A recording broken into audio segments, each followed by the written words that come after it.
Et salut à vous les amis freelance, bienvenue sur le média des micro-entrepreneurs Super Indep. Cette semaine, on va regarder ensemble la clé du numéro de sécurité sociale. C'est un truc qu'on vous demande souvent et c'est pas forcément évident de comprendre en fait comment ça fonctionne. Donc déjà, c'est quoi un numéro de sécurité sociale? Comment il est composé? Et c'est quoi cette histoire de clé qu'on nous demande des fois? Le numéro de sécurité sociale, qu'on appelle aussi NIR pour numéro d'inscription au répertoire, c'est un numéro qui vous identifie personnellement en France. Alors contrairement à ce qu'on entend souvent, il n'est pas unique, le numéro est unique, mais il ne permet pas forcément d'identifier une seule personne, puisque comme vous le savez, si vous êtes parent, vos enfants sont rattachés à votre numéro de sécurité sociale jusqu'à ce qu'ils disposent de leur propre numéro de sécurité sociale. Donc, vous avez un numéro de sécurité sociale, c'est une obligation, et ça vous permet d'être identifié à la CPAM, donc Caisse primaire d'assurance maladie, et auprès des organismes de sécurité sociale. C'est la raison pour laquelle vous êtes obligé d'avoir un numéro de sécurité sociale, notamment pour ouvrir une micro-entreprise en France, puisque sans ça, vous ne pouvez pas être identifié par l'URSSAF. Donc vous devez absolument avoir ce numéro de sécurité sociale et c'est assez logique puisque pour rappel, les organismes, notamment l'URSSAF, gèrent le fait de collecter des cotisations pour que vous ayez des droits d'accès à l'assurance maladie et donc ils se servent de ce numéro de sécurité sociale pour s'assurer que vous avez bien les droits en question. Donc en France, vous êtes obligé d'avoir ce numéro de sécurité sociale pour ouvrir une micro-entreprise et d'ailleurs vous ne pouvez pas créer de compte sur le site URSSAF auto-entrepreneur tant que vous n'avez pas de numéro de sécurité sociale. Maintenant, comment il est composé? Eh bien, la première lettre, tout simplement, c'est est-ce que vous êtes un homme ou une femme? 1 pour un homme, 2 pour une femme. C'est pas très moderne, ça a été fait il y a longtemps. L'année de naissance va suivre, donc plus vous êtes ancien, plus c'est un petit numéro.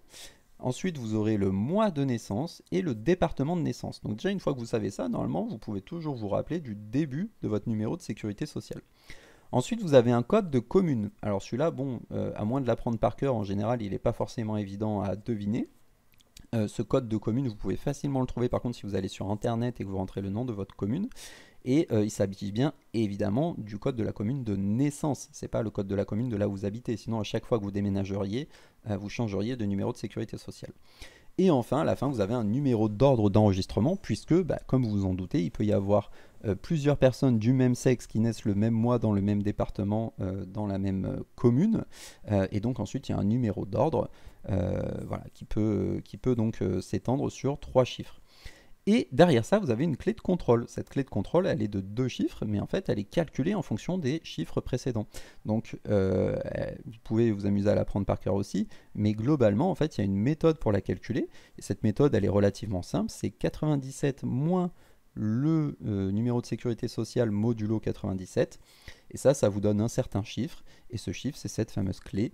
Donc si je prends l'exemple d'un numéro de sécurité sociale ici, 1 85 05 78 006 084, je fais mon 97 moins ce numéro modulo 97 et je tombe sur la clé qui est 91. C'est pour ça d'ailleurs que sur certains sites, on vous demande la clé, sur d'autres non, puisqu'en fait, le fait de vous demander cette information, c'est juste pour vérifier que vous n'êtes pas trompé dans les chiffres précédents. Sauf que du coup, si on vous a demandé les autres informations par ailleurs, par exemple si on vous a demandé votre sexe, votre année de naissance et votre département de naissance, en fait c'est assez facile de vérifier déjà que vous n'êtes pas trompé sur les informations précédentes. Voilà ce que je voulais vous dire cette semaine par rapport à la gestion d'un numéro de sécurité sociale, qu'est-ce que c'est, comment c'est construit et qu'est-ce que c'est que cette histoire de clé. J'espère que cette vidéo vous a été utile. Si c'est le cas, comme d'habitude, n'hésitez pas à me laisser un like, ça fait très plaisir. Et moi, comme d'habitude, je vous dis à la semaine prochaine.